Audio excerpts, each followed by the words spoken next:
Hey guys, what's up? Welcome back to Dragon Ball Nation, and today we're giving you guys my episode 50 review of Dragon Ball Super. Just like the last episodes in this arc, another very strong and powerful episode with a lot of mystery surrounding Black or Black Goku, or Goku Black. You know, he's got those three names that people like to flip-flop.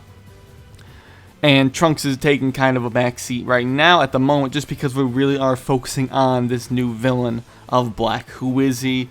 What does he want with everyone? Why is he hurting the human race? Why is he being such a dick, really? That's the real question here. And the episode starts off with him getting through the time portal, figuring out that Trunks did in fact time travel. But he recognizes Lord Beerus and Vegeta, and as we already knew, Goku. So he knows all three of them, and maybe even everyone else. Beerus recognized that Black, and I talked about this in my episode predictions, I believe, for this episode, that Beerus realized that Black has a time ring, which is something that only Kais were allowed to use.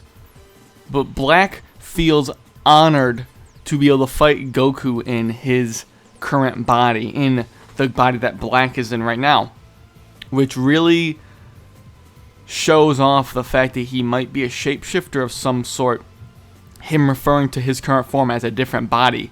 Not like really Ginyu, because I don't think he really took Goku's body. I think he just took the form of it, because what Goku would he have taken? The other one was dead.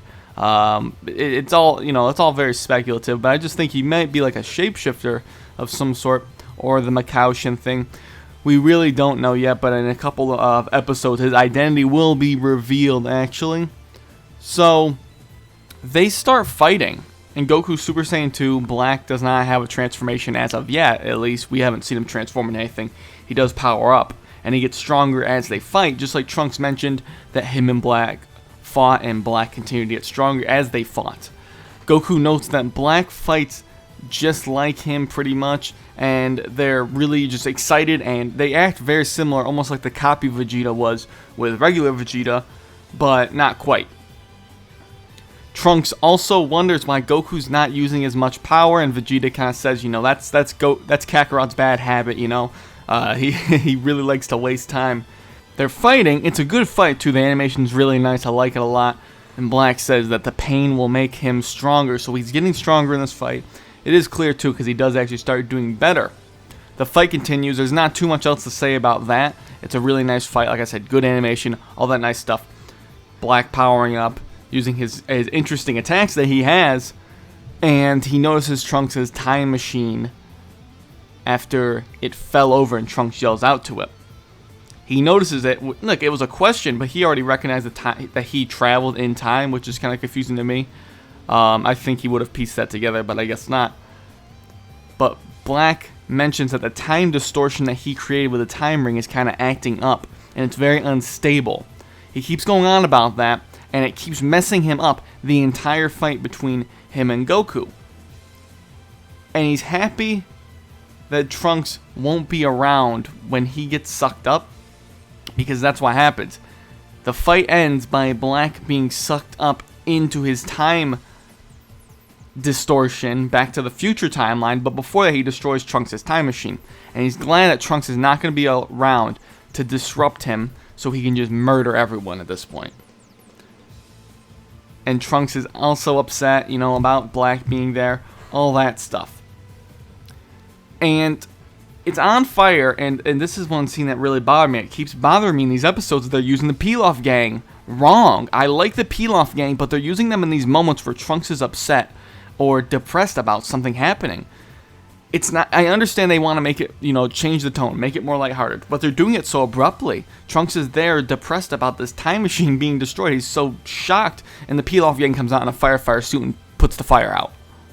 Like, that's not the kind of humor I want to see, or it's not very good pacing at all, quite frankly. The pacing's really poor right there. It's not a huge detriment to the episode, but it is. It's not very well paced at all. Like I said, it's just not good. But Bulma has the idea of rebuilding the time machine because she had the notes left from future Bulma, but she thinks it might be too much. But she has an idea, and that gets revealed later in the episode, and it was amazing if you saw it, and we'll talk about that later. Whis explains the time ring, how only Kaioshins used it, and were allowed to use it. But Trunks wants one. And asks Beerus for one, but Beerus says he's not a Kaioshin, he's a god of destruction. There's a difference, so he doesn't have one. But that doesn't, to me, say that. That doesn't mean Black has to be a Kaioshin or a Makaioshin. Yes, he has a little Patara-looking earring. We still don't really know what that is yet. But the fact that Trunks asked for it and Beerus says that he can't have one because Beerus doesn't have one says to me that maybe you don't have to be a Kai to necessarily have the ring usable, if that makes sense. So maybe he's not a Kai, maybe he is. I really honestly don't know. Krillin also kind of wants him to use the time manipulation thing to get into the future, but Whis explains it can only rewind time by 3 minutes, and it does not go to the future at all, which is something we already knew, but I guess it's even more clarified here, and there's actually a lot of fans that don't even know that for whatever reason. I guess they just went over their heads, or they just didn't see it, I suppose.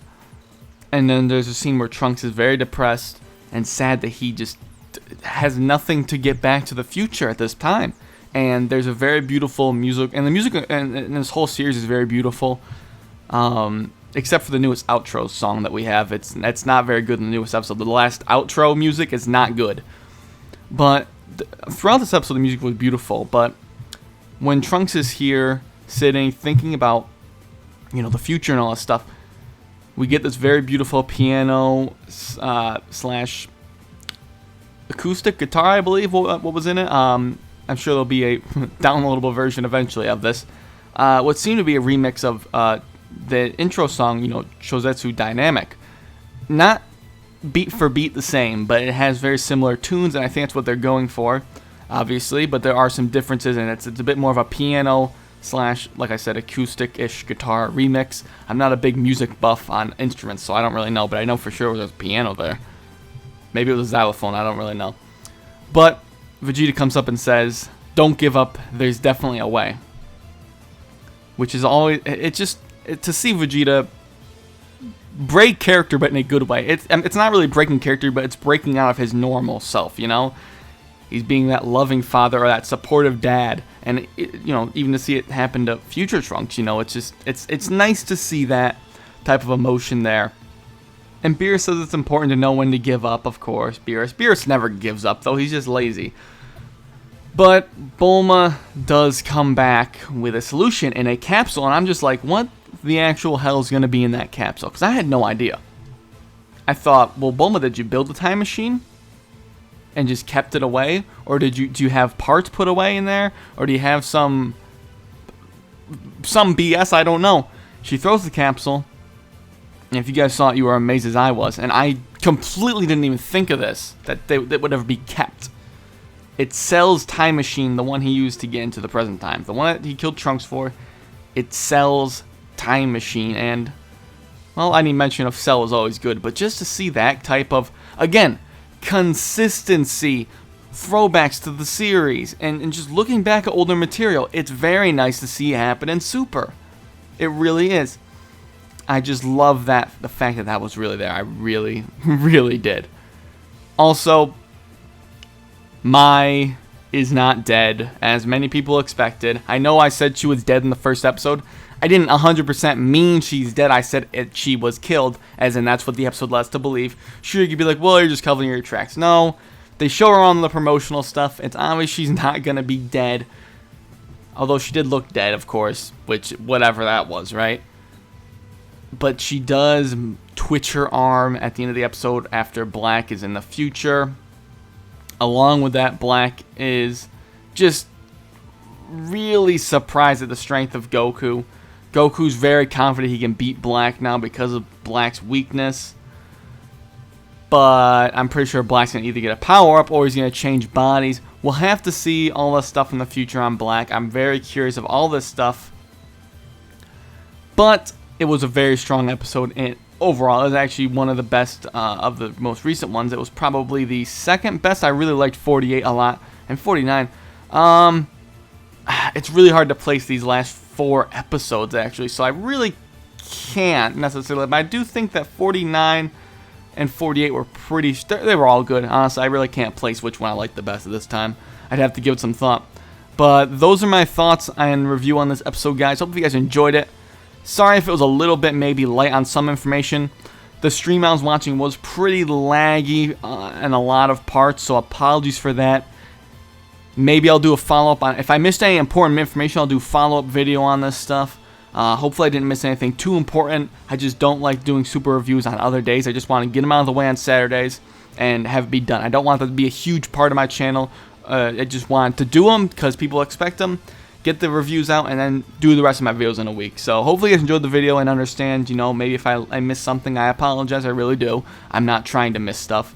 But hopefully you can enjoy the video. Thanks for watching. Share your thoughts in the episode below. And what do you guys think that we are actually in 50 episodes of Dragon Ball Super? Because that's pretty goddamn insane, don't you think? It really is. Thanks for watching, and I'll catch you later.